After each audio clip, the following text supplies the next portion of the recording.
اللہ اپنے بندوں کا امتحان کیوں لیتا ہے؟ دعا کیسے قبول ہو سکتی ہے؟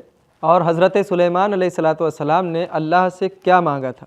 آئیے جانتے ہیں ان سوالوں کے جوابات کے بارے میں ہمارے آج کے اس ایپیسوڈ میں۔ اعوذ باللہ من الشیطان الرجیم، بسم اللہ الرحمن الرحیم۔ محترم ناظرین، سلام علیکم۔ سبیل قرآن کی جانب سے پیش کیے جانے والے اس تفسیری پروگرام میں ایک بار پھر آپ کا خیر مقدم کرتے ہیں۔ آج آپ کے سامنے سورہ صاد کی 2 آیتوں کی تفسیر لے کر حاضر ہوئے، یعنی آیت نمبر 34 اور آیت نمبر 35۔ تو آئیے ان دونوں آیتوں کی تفسیر کو جاننے سے پہلے ان کی تلاوت اور ترجمے کو غور سے سن لیتے ہیں۔ كتاب أنزلناه إليك مبارك ليدبروا آياته وليتذكر أولو الألباب بسم الله الرحمن الرحيم وَلَقَدْ فَتَنَّا سُلَيْمَانَ وَأَلْقَيْنَا عَلَى كُرْسِيِّهِ جَسَدًا ثُمَّ أَنَابَ قَالَ رَبِّ اغْفِرْ لِي وَهَبْ لِي مُلْكًا لَا يَنبَغِي لِأَحَدٍ مِّن بَعْدِي إِنَّكَ أَنتَ الْوَهَّابُ۔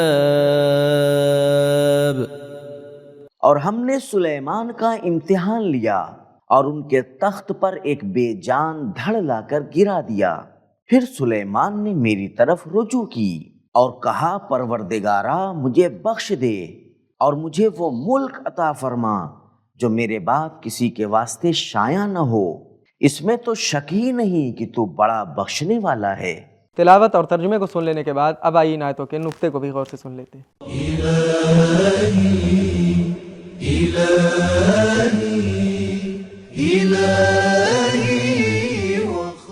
نقطہ، ان آیتوں میں جناب سلیمان کے امتحان کی بات کی گئی ہے، لیکن وہ امتحان کیا ہے اس کے بارے میں کئی نظریے ہیں۔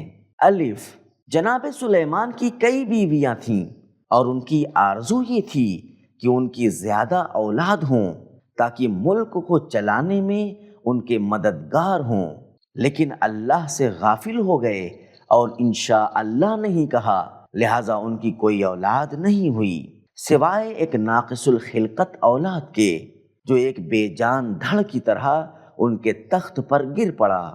بے، اللہ نے جناب سلیمان کو ایک سخت بیماری میں مبتلا کر دیا جس کی وجہ سے ایک بے جان دھڑ کی طرح تخت پر گر پڑے، اور پھر اللہ نے ان کو پہلے جیسی حالت میں پلٹا دیا اور شفا دے دی، چونکہ اناب کا معنی پلٹنا ہے۔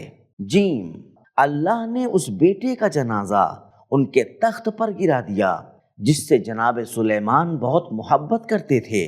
نقطے کو سن لینے کے بعد اب آئیے ان دونوں آیتوں کے پیغامات کو بھی غور سے ملاحظہ کر لیتے ہیں۔ كتاب أنزلناه إليك مبارك ليدبروا پیغام نمبر 1، تمام لوگوں کا امتحان لیا جاتا ہے، یہاں تک کہ انبیاء کا بھی۔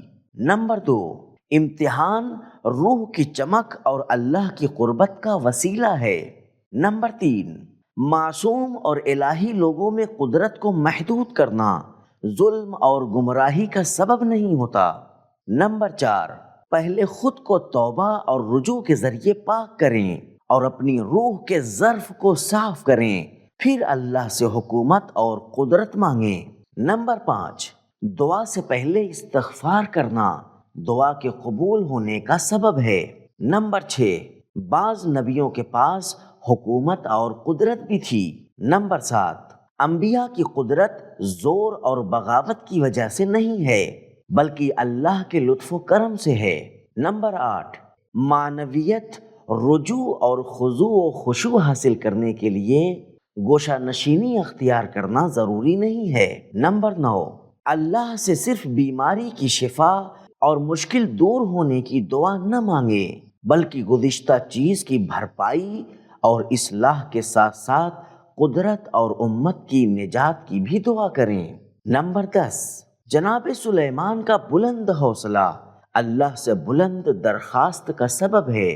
نمبر 11، دعا اور مناجات میں اللہ کے ایسے نام اور صفت کا ذکر کیا جائے جو دعا سے مناسبت رکھتا ہو۔